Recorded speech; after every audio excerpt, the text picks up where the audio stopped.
One thing I loved about my prison career, which there wasn't a whole lot, but there's a few things that I really appreciate that it gave me. One thing is how to create systems, structured system.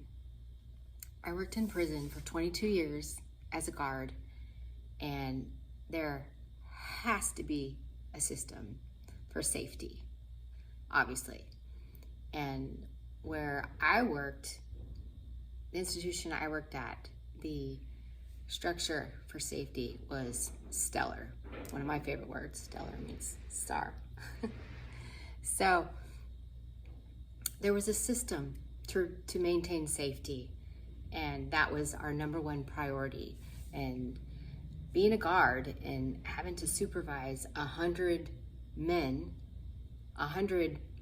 that are felons, some of them, many of them, violent felons, there has to be a system, a stellar system for little me to keep me safe. I'm little compared to them. I'm not little in my mind, however, and I appreciate that they had that. And that was my first experience with a stellar system. I grew up in an alcoholic home. My dad was a heroin addict, in and out of prison. Ironic that I ended up working in prison for 22 years. I didn't plan on that. I didn't say, oh, when I grow up, I want to be a prison guard. Matter of fact, how I ended up in prison the first time was my parents, my mom and my stepdad, they were doing these things called food sales in the prisons. They owned a deli and they took food into the prison, and they asked me to be a helper. So I agreed, and I went in to help them pass out food. Oh my God, what an experience. And even one of the lieutenants said, oh, you should work here, you should apply to be a guard. I was like, oh, hell no. So there's no way, never planned on it.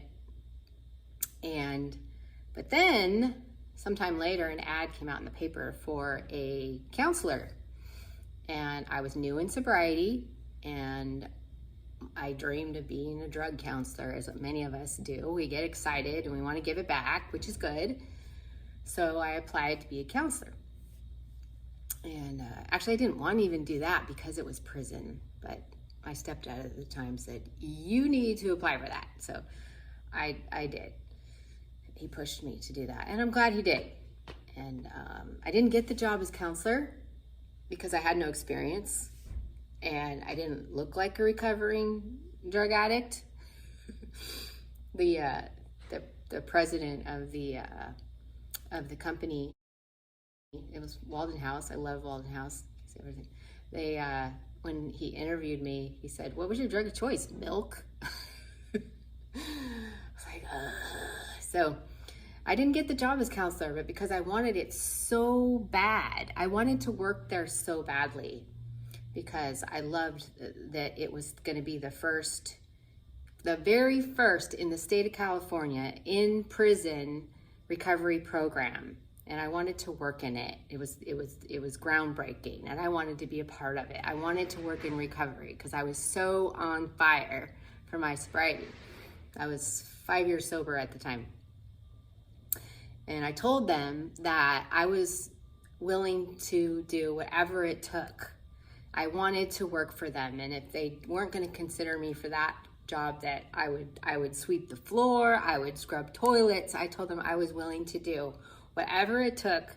I just really wanted to be a part of their project, of their company. And I ended up not getting the job as a counselor, but I get called for a second interview, and I got a job as an intake specialist, where I simply interviewed at this time there was women at the prison I worked at. They ended up, they left sometime later, but now it's all men. But there was women there, and this was in the women's unit, and my job was to interview them because they had to meet certain criteria to get into this new groundbreaking recovery program in the state of California. Only 80 beds, I think it was, when it first started.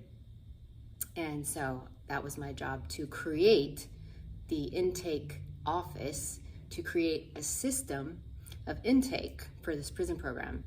And I did, and I did a really, really good job.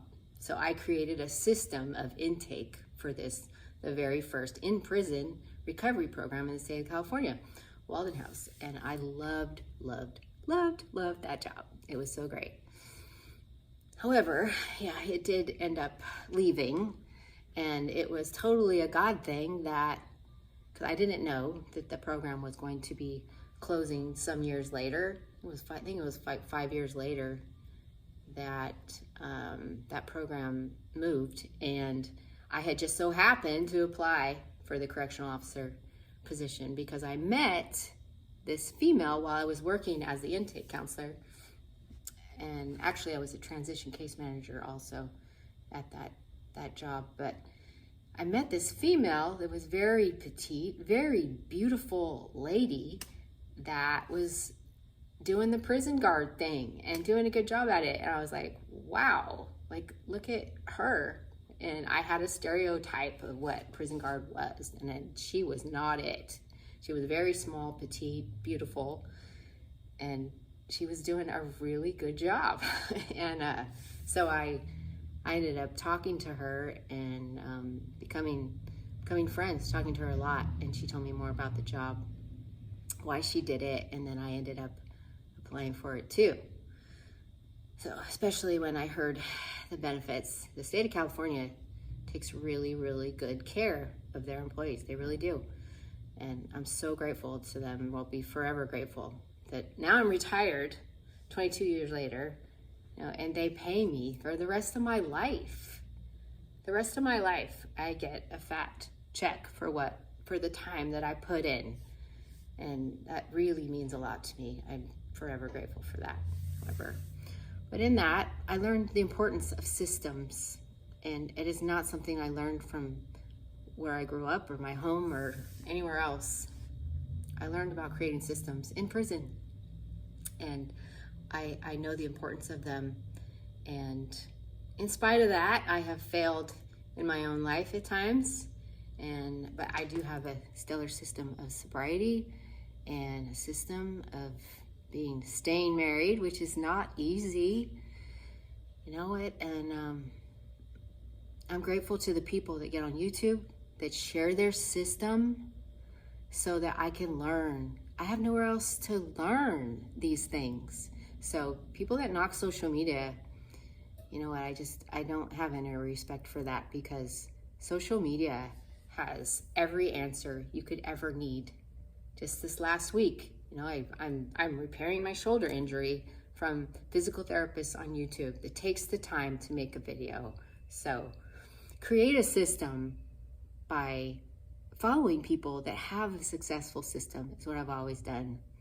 And I really, really admire people that have gone from nothing or a place of just complete disaster and created a system of success that elevated them back up.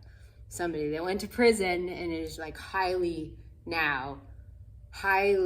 wealthy, successful, and free, and wow, has so many things that I wish I had. Not to covet, or I love my life. I only love my life because of the people that get on here and share how they did it too. Because I was a hope to die, dope fiend. Even though I don't look like one, I was. And I lost everything, several times, even sober. There's much more to putting the plug in the jug. And the biggest source of the places I have been successful is by creating a system. With systems, I've been able to stay married. I can stick to my word. I have 4 college degrees, 2 best-selling books on Amazon. I've been able to accomplish goals by creating systems. And the only way I do that is by following the badasses that went before me. And I am doing that myself. Now I'm entering the world. My mission is to become the best me and create a badass that you can follow too.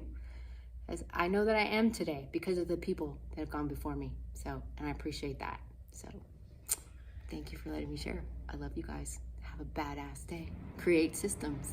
If something's not working, Find someone that has a system and follow it. I love you.